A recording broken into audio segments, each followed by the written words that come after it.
ایُّ الاعمال احب الی اللہ، کون سے ایسے اعمال ہیں جو اللہ کو سب سے زیادہ محبوب اور پیارے ہیں؟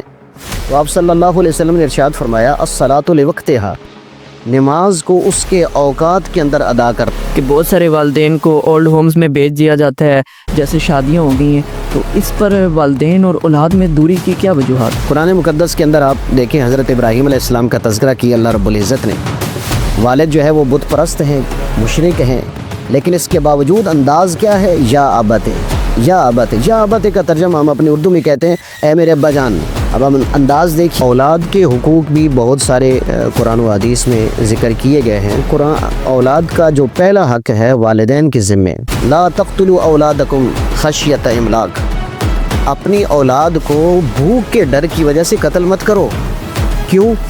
انہیں بھی روزی دینے والے ہم ہیں اور تمہیں بھی روزی دینے والے۔ ہماری نوجوان نسل میں ایک یہ طرز ہو گیا ہے کہ جو گناہوں کی طرف وہ بڑھتے جا رہے ہیں، پھر وہ ایک ٹائم پہ جا کے ان کو یہ لگتا ہے کہ اب کیا ہی توبہ کریں گے، ہم نے تو بہت گناہ کر لی۔ قرآن اور مسلمان آج کے دور میں ہم دیکھتے ہیں ہمارا نظام ہو، ہمارا ماحول ہو، ہمارا معاشرہ ہو، وہ قرآن کے برعکس چل رہے ہیں۔ آج المیہ یہ ہے کہ ہم نے قرآن کا صرف ادب یہ سمجھا ہے کہ قرآن کریم کو پیٹ نہیں کرنی، اور اپنی بہن بیٹی کو گھر سے رخصت کرنے لگے ہیں تو قرآن پاک کے سائے میں اس کو رخصت کرنا ہے۔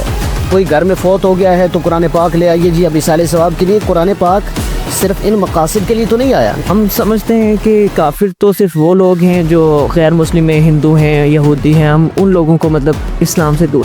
تو یہ قرآن میں جہاں پہ بار بار ان الذین کفروا، اب کفروا کا مطلب انکار کیا، کہ ہم اپنے بچوں کو اسکولوں میں بھیج رہے ہیں، 3-4 سال کے بچوں کو آج کل داخل، پھر وہ اسکولوں میں جا رہے ہیں 10 سال، یونیورسٹیاں پڑھیں، کالج پڑھیں، ساری زندگی، لیکن والدین کی طرف سے بھی اس میں کوتاہی ہے کہ ایک قرآن مجید اللہ تعالیٰ نے ہمیں عطا کیا، اس کو سمجھنے کی طرف ہمارے بہت ترغیب جو